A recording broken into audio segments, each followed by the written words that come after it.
হযরতে মুসা আলাইহিস সালাতু ওয়াস সালাম তুর পর্বতে যাবে আল্লাহর সঙ্গে কথা বলার জন্য, আল্লাহর সঙ্গে আল্লাহর হুকুম আহকামগুলো শোনার জন্য, জানার জন্য, মানার জন্য।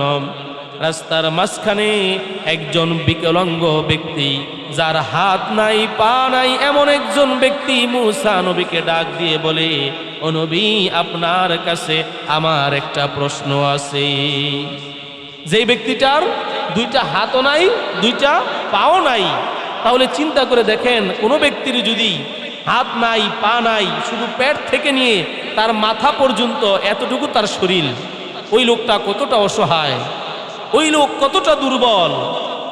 মুসা নবীকে ডাক দিয়ে বলে, ওগো প্রাণের নবী, আল্লাহর নবী, আপনি তো আল্লাহর সঙ্গে কথা বলার জন্য যাচ্ছেন, আপনাকে আমি একটি প্রশ্ন করব, এই প্রশ্নটা গিয়ে আপনি আল্লাহর কাছে করবেন, আল্লাহ তাআলা কি উত্তর দেয় আবার আপনি আমাকে জানাবেন।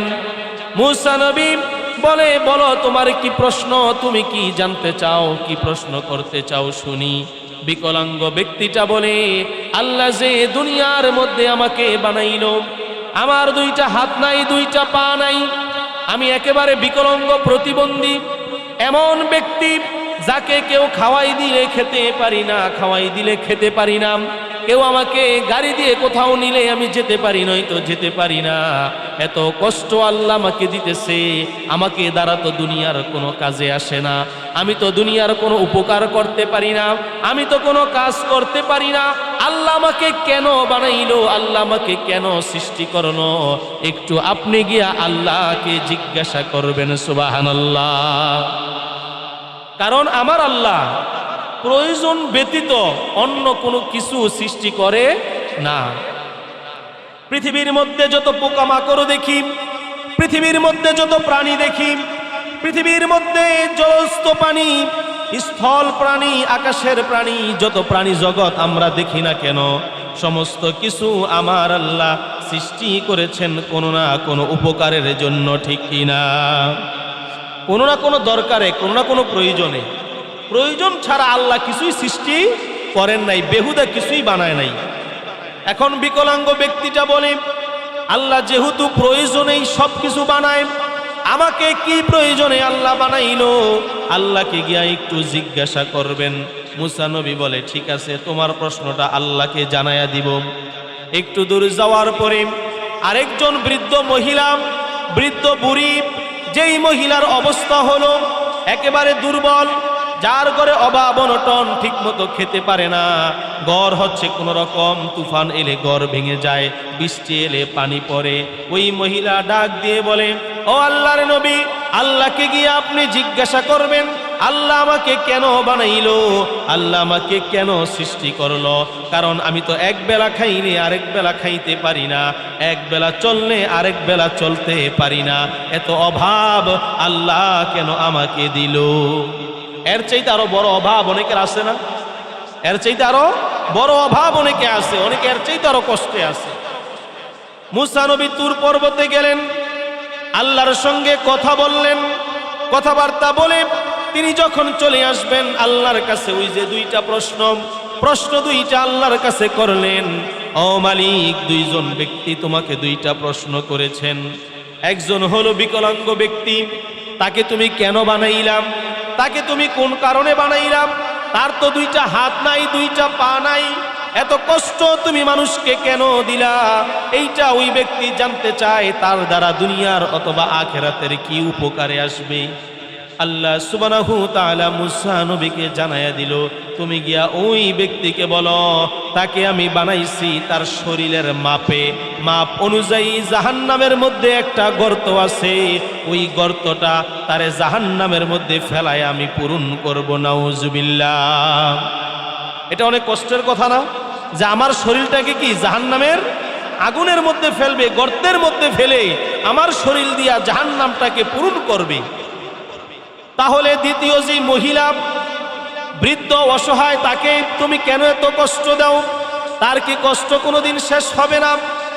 আল্লাহ সুবহানাহু ওয়া তাআলা মুসা নবীকে জানাইয়া দিল, ওই বৃদ্ধ মহিলাকে গিয়া বলো, সে যেন শুকরিয়া আদায় করে।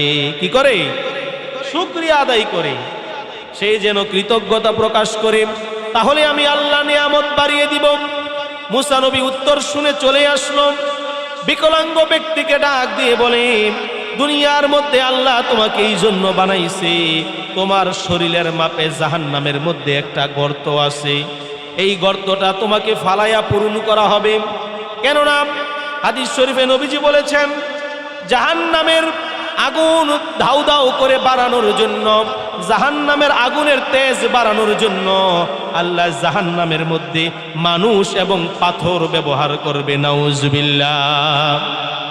চুলার মধ্যে আগুন ধরাইলে তখন দেখবেন তুষ দেয়, লাকড়ি দেয়, যেন আগুনটা আরো ধাউ ধাউ করে জ্বলে। আর নয়তো কি, এই আগুন জ্বলতে জ্বলতে আস্তে আস্তে নিভে যায়। জাহান্নামের আগুন যেন দাউ দাউ করে জ্বলে, জাহান্নামের আগুন যেন একেবারে উত্তপ্ত হয়ে জ্বলে। ফি নারি জাহান্নামা খালিদিনা ফিহা আবাদা।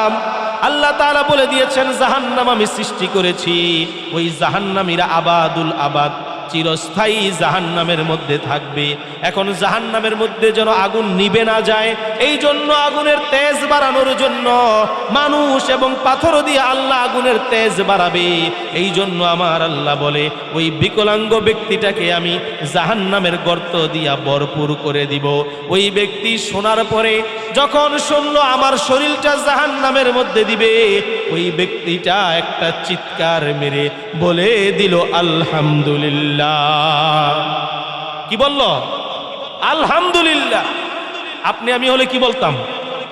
আরে আল্লাহ একটা কাম করলো, আমারে আল্লাহ জাহান্নামে দিবে, এই জন্য আল্লাহ বানাইছে, এইটা একটা কাজ হলো।